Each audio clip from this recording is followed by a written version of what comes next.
RiseMag.com.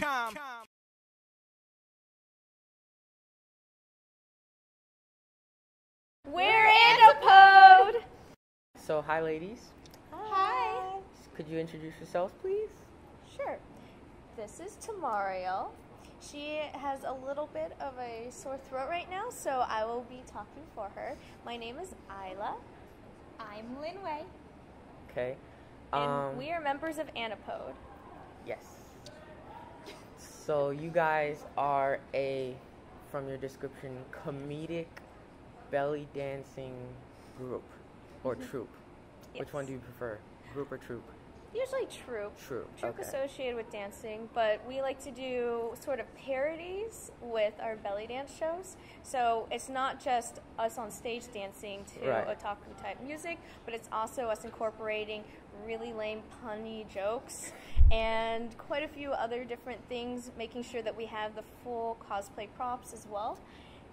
And we like to make sure there's a storyline in our show. So maybe putting something in an awkward situation like, Mario, what happens if he was in the apocalypse? I bet Luigi would be evil. But, so have you ever performed, like, as part of a masquerade? Because I know a lot of the elements that you just described, people tend to do those in a masquerade. Have you guys ever participated in a masquerade like that? Yes, we have. Actually, the first Setsucon, me and Tamario ended up performing at Setsucon's Masquerade. They ended up awarding us first place. Nice. There was only 2 entrants. So it still counts. It still counts. And we also did Otakon, and we also got a judge's award there. We've done other different cons, but we noticed, hey, they literally said we need someone for the masquerade. We threw something together in about 15-20 minutes. We loved making everyone laugh, and we thought, why not? Why can't women be funny? So we decided to then apply, and we've been performing at Setsucon every single year since then. Wow, that's good. So this is year number 8. 8, wow. Long time. Yes. So where are you two from? Of the 3 of you, actually, where are you from? Like your hometown? How about you start out this time, Linway? I am from a little town called Weatherly. Okay. It's in the middle of nowhere. We have more trees than people. I'm not kidding. That's Pennsylvania? Yeah. Yep. Tomorrow's actually also from Weatherly originally, but she is actually based in State College, Pennsylvania. Okay. I started out going to school here at Penn State also in State College, and Marika, our 4th member, who is busy right now running practice and finishing the costumes for the rest of the girls. Lovely costumes. She is also based in the Central Hershey area. Okay. I am based, though, upstate New York in Cairo, New York. Okay. So you told me a little about your origin, but like what was the inspiration that sort of drove you to create the troupe? It sounds like a funny story. Well, we decided that we started taking belly dance classes together, me and Tamario, and then we started pulling other people in. We were like, Marika, Linway, come with us, because Linway is an excellent country line dancer. It's true. But we got together, and after we did sort of the masquerade, we were like, why don't we put on a full show, but we want to make it super comedy. And Disgaea, too, just came out. So we were like, oh, let's do a Disgaea belly dance. This will be great. So everyone's expecting Etna and Floan and Laharl to be there. We show up dressed as Prinnies. But it was really funny, and we bounced swords on our head and did a sword dance. So everybody was like, why are these girls dressed as penguins? But then they started laughing with us with their jokes, enjoyed the dancing, and they invited us back the next year. So it was just us wanting to have some sort of medium to give back to Setsucon. Okay. Because we feel that masquerades are great being 5 minutes long, but why not a full half an hour, an hour show? All right. So you guys do dances, but at the same time you do comedy. Mm-hmm. Like, does everybody in the group contribute to both, or are some people more into the choreography and others into the comedy writing? Well, like, how does that work? The 2 of these lovely ladies are more of the actress interest-driven. I do a little bit more of the dancing. I'm the head choreographer. Tomorrow is the head script writer, and also Lin Wei is actually a actress. Oh. She has performed in many different plays, so you can talk a little bit about that. Theater. Yeah. So she just got the lead role in the last production that she did. It was pretty nice. awesome. Lead female role, sorry. Lead female role. Which play was that? It was a production called The Butler Did It. It was a murder mystery dinner theater comedy. Oh, I love those. It's like everything rolled into one. I love those. And we also got to have a British accent for it, Nice. which was a lot of fun. And there was a lot of chaos backstage. Sounds interesting. Wardrobes malfunctions. Whoa, those are always fun. But within Antipode, it's kind of cool because sometimes we get guest dancers in that they say, I don't feel comfortable saying lines. I need a mute part. And we're like, that's great because half of the video game characters out there are mute unless you're Link and you go, hurrah, hurrah, and that's the only line you have. Right? Yeah, some of the early Lego character games was just completely mute, but now they have voices, so it's kind of weird. That's okay. But that's great. So tell me a little bit more about like just the craft of how you put a show together. Like, do you pick a theme and then just run off of that, or is it sort of like randomness? It's a little of everything. It's a balance between. We kind of describe it as it's like a musical, although instead of singing, we're dancing. So we come up with a theme, and once we decide what characters we want to have, Isla and I start working on. We have to kind of play off each other. She gets all the music together, and I start writing the script. And so we kind of bounce like entrance music for a character. Can we make them say these lines after that song plays? And we kind of just balance it back and forth. We also have Marika, who does all the costuming. She made all of these costumes by hand, like sewed all of them, and we're just like, and the best part is she'll stay up till like 4 a.m. and we'll be helping, and we're all sleep deprived, and that's where we come up with some of our best jokes. So when you see a really cheesy line, that's probably because we thought it was genius at 3 o'clock in the morning. We haven't slept in 4 days. It was shell-tacular. This is amazing.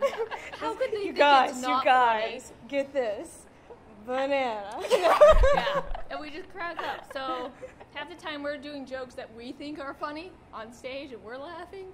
And then Hope afterwards, the audience we're like, laughs too. what were we thinking?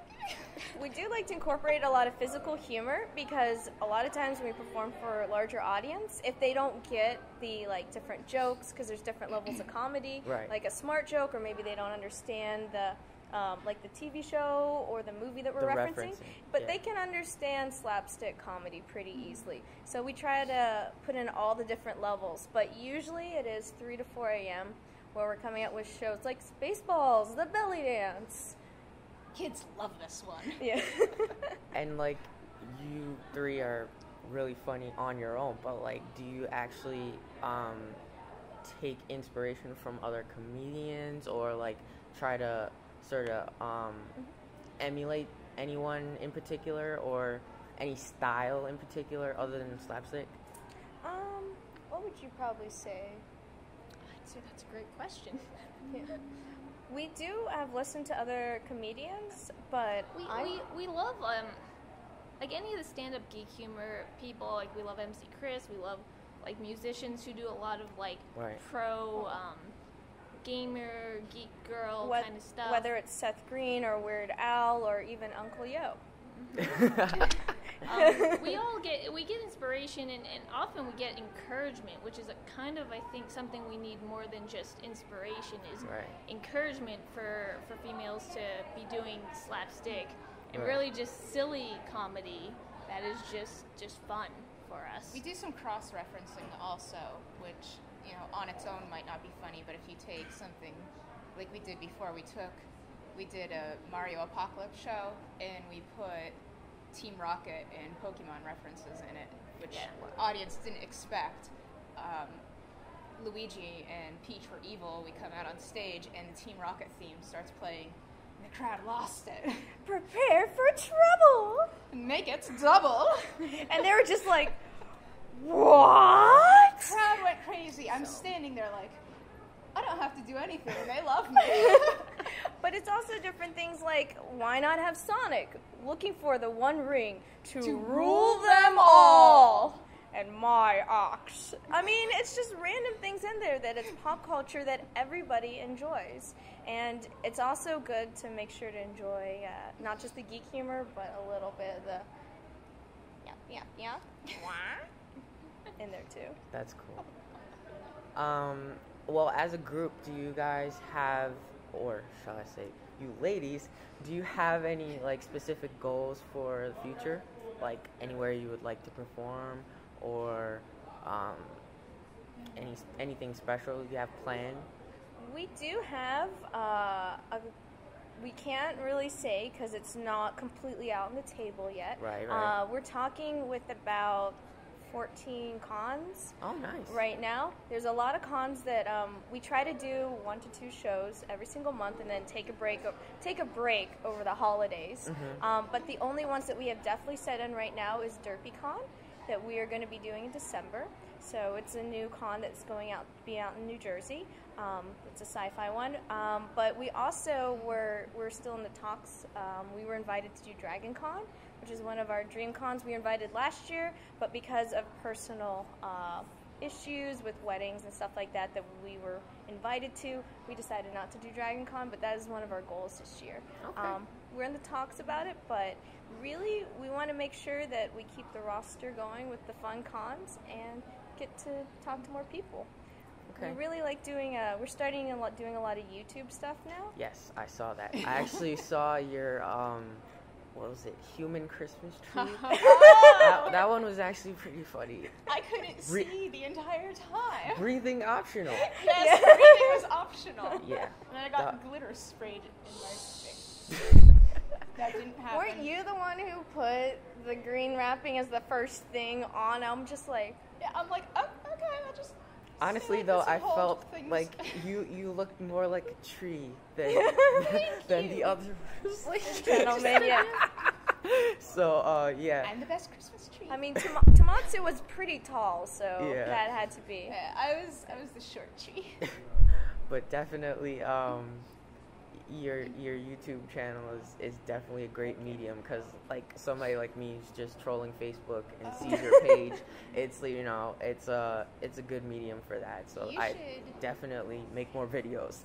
Antipode Antics on Facebook and also on YouTube. Check out the 3 favorite geeky items video. All right. That Oh, one's really there's funny. a secret spoiler in that one. Not spoiler, sorry. There's a secret link to click on in Easter egg. Easter egg in the 3 geeky items. Some check bloopers. Oh. There's a really special blooper in there that we were requested to do, so we put it in there. I'll try looking that one up. But yeah, it's been great talking to you, ladies. It was good talking to you too, as well. You're good, really funny, and I hope to see your show later. Thank you. AntipodeBellyDance.com.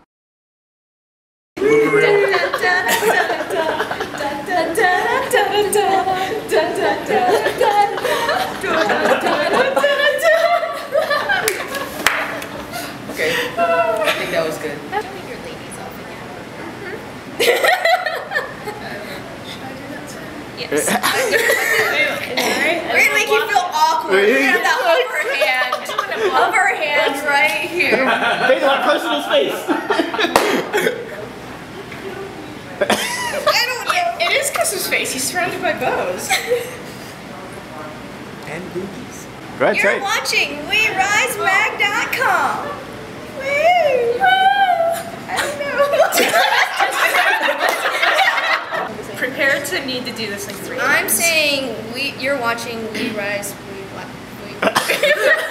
You're watching WeRiseMag.com. We Rise Mag. We rise together.